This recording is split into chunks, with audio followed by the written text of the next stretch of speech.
ನಮಸ್ತೆ. ಆದಮೇಲೆ ಮಳೆಗಾಲ ಶುರುವಾಗ್ತಾ ಇದೆ. ಕೆಲವು ಕಡೆ ಒಂದೆರಡು ಮಳೆ ಆಗಿದೆ, ಇನ್ನು ಕೆಲವು ಕಡೆಗೆ ಕೇವಲ ಸ್ವಲ್ಪ ಸಿಬಿರು ಥರ ಬಂದಿದೆ. ಇನ್ನು ಕೆಲವು ಕಡೆ 4-5 ಮಳೆ ಆಗಿದೆ, ಇನ್ನು ಕೆಲವು ಕಡೆ ಮಳೆ ಆಗುವ ಹಂತದಲ್ಲಿದೆ. ಹೀಗೆ ಕರ್ನಾಟಕದ ಮೂಲೆ ಮೂಲೆಗಳಲ್ಲಿ ವಾತಾವರಣ ಬದಲಾಗಿ ಒಟ್ಟಿನಲ್ಲಿ ಸ್ವಲ್ಪ ತಂಪಿನ ವಾತಾವರಣ ಇದೆ.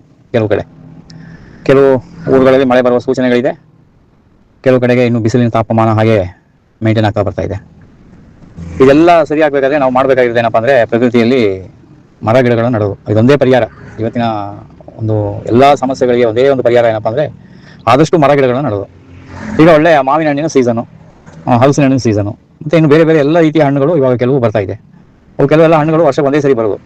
ಎಲ್ಲರೂ ನೀವು ಹಣ್ಣುಗಳನ್ನು ಬಳಸ್ತೀವಿ. ದಯಮಾಡಿ ನೀವು ಬಳಸುವಂಥ ಹಣ್ಣಿನ ಬೀಜವನ್ನು ಬಿಸಾಕದೆ ಅದನ್ನು ಇಟ್ಟು, ಸಾಧಾರಣ ಎಲ್ಲರೂ ಮನೆಗೆ ನಂದಿನಿ ಹಾಲನ್ನು ತರ್ತೀರಿ.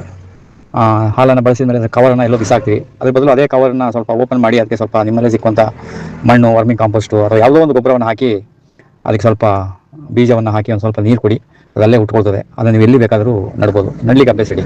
ಅದರಲ್ಲೂ ವಿಶೇಷವಾಗಿ ಮೈಸೂರು, ಬೆಂಗಳೂರು ಈ ಥರ ನಗರಗಳಲ್ಲಿ ವಾಸ ಇರುವವರು, ಹಳ್ಳಿಯಿಂದ ಹೋಗಿದವರೆ.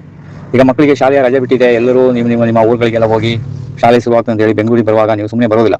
ಬರುವಾಗ ನಿಮ್ಮ ಬಾಲ್ಯದಲ್ಲಿ, ನಿಮ್ಮ ಯೌವನದಲ್ಲಿ ಅಥವಾ ನಿಮ್ಮ ಪೂರ್ವಿಕರ ಹಳೆಯ ನೆನಪಿನ ಒಂದು ಮನೆಗಳಿಗೆ ಹೋದಾಗ, ನಿಮ್ಮ ಮನೆಗೆ ಹೋದಾಗ, ನೆಂಟರ ಮನೆಗೆ ಹೋದಾಗ, ಅಲ್ಲಿ ನಿಮಗೆ ಇಷ್ಟವಾದ ಹಣ್ಣಿನ ಗಿಡಗಳನ್ನು ನೋಡಿ ಅದನ್ನು ಸವಿದು ಬರ್ತೀರಿ. ಕೆಲವರು ಹಣ್ಣನ್ನು ಜೊತೆಯಲ್ಲಿ ತರ್ತೀರಿ. ಊರಿಗೆ ಬೆಂಗಳೂರಿಗೆ ಬರುವಾಗ ಕೆಲವು ಹಣ್ಣುಗಳನ್ನು ತರ್ತೀರಿ.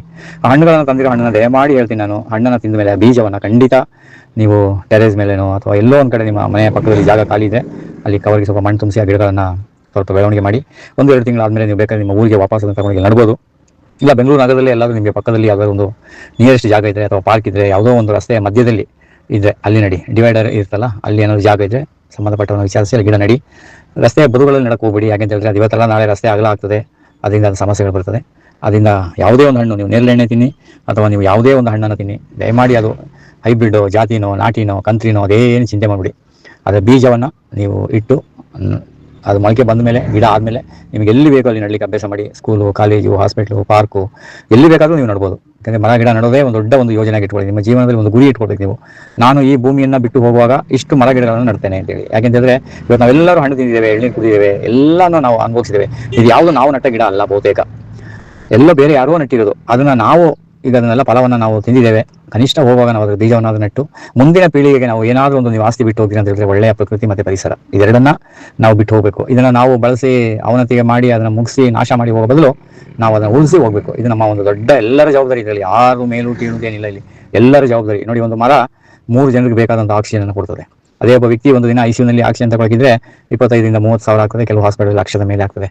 ಅದರಿಂದ ನೀವೆಲ್ಲ ಇವಾಗ ನಿಮ್ಮ ನೆಂಟರುಗಳ ಮನೆಯಿಂದ, ತವರು ಮನೆಗಳಿಂದ, ನಿಮ್ಮ ಹಳೆಯ ಊರುಗಳಿಂದ ನಗರಕ್ಕೆ ಬರುವಾಗ ನೀವೆಲ್ಲ ಕೆಲವು ಹಣ್ಣನ್ನು ತರಿಸ್ಕೊಳ್ತೀರಿ.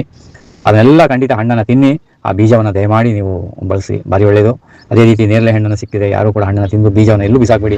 ಆದಷ್ಟು ಗಿಡ ಮಾಡಿ. ಗಿಡ ಮಾಡೋಕ್ಕಾಗಲಿಲ್ಲ ಅಂದರೆ ಅದರ ಬೀಜವನ್ನು ಚೆಚ್ಚಿಟ್ಕೊಂಡು ಅದರ ಕಷಾಯವನ್ನು ಮಾಡಿ ಕುಡೀರಿ. ನಿಮ್ಮ ಆರೋಗ್ಯಕ್ಕೆ ತುಂಬ ಒಳ್ಳೆಯದು. ಶುಗರ್ ಪೇಷೆಂಟು ಅದನ್ನು ಬಳಸ್ಬೋದು. ಮಾವಿನ ಹಣ್ಣಿನ ವಾಟೆಯನ್ನು ಬಿಸಾಕೋ ಬದಲು ಅದರ ಒಳಗಿರುವಂಥ ವೈಟ್ ತಿರುಳನ್ನು ತೆಗೆದು ಒಣಗಿಸಿಟ್ಕೊಂಡ್ರೆ ನೀವು ಅದರ ಕಷಾಯವನ್ನು ಕುಡಿಯೋದ್ರಿಂದ ನಿಮ್ಮ ಆರೋಗ್ಯದಲ್ಲಿ ತುಂಬ ಬದಲಾವಣೆ ಆಗ್ತದೆ. ಬೇವಿನ ಮರ ಗಿಡಗಳನ್ನು ಸ್ವಲ್ಪ ಬೀಜವನ್ನು ಕಲೆಕ್ಟ್ ಮಾಡಿ. ಪಪಾಯ ಹಣ್ಣು, ಏನೇ ಹಣ್ಣನ್ನು ನೀವು ತಿನ್ನಿ, ಆ ಬೀಜವನ್ನು ಖಂಡಿತ ಸಂರಕ್ಷಣೆ ಮಾಡಿ. ಯಾವುದೇ ಬೀಜವನ್ನು ನೀವು ಸಂರಕ್ಷಣೆ ಮಾಡಬೇಕಾದ್ರೆ ಅದನ್ನು ನೀವು ತೆಗೆದ ಮೇಲೆ ಅದನ್ನು ನೀರಿನಲ್ಲಿ ತೊಳೆದ್ಬಿಡಬೇಕು. ಅದರ ಸಿಹಿ ಅಂಶ ಎಲ್ಲ ಹೋಗ್ಬಿಡಬೇಕು. ಆಮೇಲೆ ಅದನ್ನು ಒಲೆಯ ಬೂದಿ, ಈಗ ಒಲೆಯ ಬೂದಿ ಅಂದರೆ ನಾನೇನು ಹೇಳೋಂಗಿಲ್ಲ. ಈಗ ಎಲ್ಲ ಗ್ಯಾಸಿನ ಸಮಸ್ಯೆಯಿಂದ ನಿಮಗೆಲ್ಲರಿಗೂ ಈಗ ಒಲೆಯ ಬೂದಿ ಪರಿಚಯ ಆಗಿದೆ. ಒಲೆಯ ಬೂದಿಯನ್ನು ದಯಮಾಡಿ ನೀವೆಲ್ಲರೂ ಅದನ್ನ ಮೇಲೆ ಲೇಪನ ಹಾಕ್ಬಿಟ್ಟು ಅದನ್ನು ನೆರಳಲ್ಲಿ ಇಟ್ಕೊಳ್ಳಿ. 2-3 ದಿನ ನೆರಳಲ್ಲಿ ಒಣಗಿದ ಮೇಲೆ ಒಂದು 5 ನಿಮಿಷ ಬಿಸಿಲಲ್ಲಿ ಇಟ್ಬಿಟ್ಟು, ಅಂದರೆ ಬೆಳಿಗ್ಗೆ 7-11 ಗಂಟೆ ಒಳಗಡೆ ಬಿಸಿಲಲ್ಲಿ ಇಡಬೇಕು. ಸಂಜೆ 3-5 ಗಂಟೆ ಒಳಗಡೆ ಬಿಸಿಲಲ್ಲಿ ಒಂದು 5 ನಿಮಿಷ ಇಟ್ಬಿಟ್ಟು ಆಮೇಲೆ ಅದನ್ನು ಪ್ಯಾಕ್ ಮಾಡಿ ಇಟ್ಕೊಳ್ಳಿ. ಆಮೇಲೆ ಎಲ್ಲಿ ಬೇಕಾದಲ್ಲಿ ಹಾಕಿದರೆ ಖಂಡಿತ ಹುಡ್ತದೆ. ಚಿಂತೆ ಮಾಡಬೇಡಿ. ಎಲ್ಲರೂ ಜೀವನದಲ್ಲಿ ಒಂದು ಗುರಿ ಇಟ್ಕೊಳ್ಳಿ. ನಾನು ಈ ಭೂಮಿಗೆ ಬಂದಿದ್ದೀನಿ, ಹೋಗುವಾಗ ಕನಿಷ್ಠ ಒಂದಿಷ್ಟು ಲಕ್ಷ ಗಿಡಗಳು ಅಥವಾ ಇಷ್ಟು 1000 ಗಿಡಗಳನ್ನು ನಟ್ಟು ಹೋಗ್ತೀನಿ ಅಂತ ಒಂದು ತೀರ್ಮಾನ ಮಾಡಿ. ಅದು ನಿಮಗೆ ತುಂಬ ಒಂದು ಒಳ್ಳೆಯ ಪುಣ್ಯದ ಕೆಲಸ. ಇಷ್ಟು ಮನೆ ಕಟ್ಟಬೇಕು, ಇಷ್ಟು ಆಸ್ತಿ ಮಾಡಬೇಕು, ಇಷ್ಟು ಬ್ಯಾಂಕ್ ಬ್ಯಾಲೆನ್ಸ್ ಇಡಬೇಕು ಅನ್ನೋದಕ್ಕಿಂತ ನಾನು ಇಷ್ಟು ಮರ ಗಿಡಗಳನ್ನು ಭೂಮಿ ಮೇಲೆ ನೆಟ್ಟು ಹೋಗಬೇಕು ಅನ್ನೋದು ಒಂದು ತೀರ್ಮಾನ ತಗೊಳ್ಳಿ. ಇದರಿಂದ ಎಲ್ಲರಿಗೂ ಒಳ್ಳೆಯದಾಗ್ತದೆ. ಪರಿಸರ ಉಳಿತದೆ, ಪ್ರಕೃತಿ ಉಳಿತದೆ. ಮುಂದಿನ ಪೀಳಿಗೆಗೆ ಮಳೆ, ಗಾಳಿ, ಶುದ್ಧವಾದ ಆಮ್ಲಜನಕ, ಒಳ್ಳೆಯ ಕುಡಿಯುವ ನೀರು, ಶುದ್ಧವಾದ ಆಮ್ಲಜನಕ ಮತ್ತು ಶುದ್ಧವಾದ ಕುಡಿಯುವ ನೀರಿನಿಂದ ನಾವು ಸಂಪೂರ್ಣ ಆರೋಗ್ಯವಾಗಿರ್ಬೋದು. ನಮ್ಮ ಆರೋಗ್ಯ ಕೆಳಕ್ಕೆ ಮೂಲ ಕಾರಣ ಆಹಾರ ಮತ್ತು ನೀರು. ಇವೆರಡನ್ನು ನಾವು ಸರಿ ಮಾಡ್ಕೊಂಡ್ಬಿಟ್ರೆ ನಮಗೆ ಹಾಸ್ಪಿಟಲ್ಗಳ ಸಂಖ್ಯೆ ತಾನಾಗೆ ಕಡಿಮೆ ಆಗ್ತದೆ. ನಾವೆಲ್ಲರೂ ಆರೋಗ್ಯವಾಗಿರ್ಬೋದು. ನಿಮಗೆಲ್ಲರಿಗೂ ಒಳ್ಳೆಯದಾಗಲಿ. ಲೋಕ ಸಮಸ್ತ ಸುಖಿನೋ ಭವಂತು. ನಿಮ್ಮ ಪಾಸಿಟಿವ್ ತಮ್ಮಯ್ಯ.